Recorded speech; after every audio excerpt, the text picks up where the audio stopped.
America যেমন ইন্ডিয়াকে নিত্য নতুন ফাঁসাতে ফেলছে, তেমনি চায়নাও এখন আমেরিকাকে ছাড়ছে না।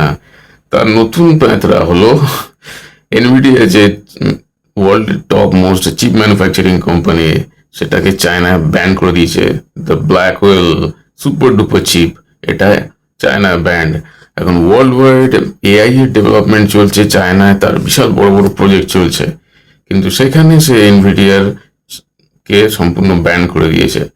এই কোটি কোটি ডলারের যে ব্যবসা, ট্রাম্পের মাথায় হাত, এনভিডিয়া সিইও এর মাথায় হাত, যে জিনপিং এর মাথায় চলছেটা কি, যে হঠাৎ করে এইরকম সিদ্ধান্ত নিল।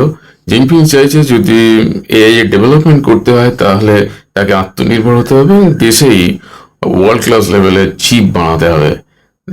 আত্মনির্ভর কথাটা আমাদের ইন্ডিয়াতে ভালো চলছিল, কিন্তু চায়না তার একটা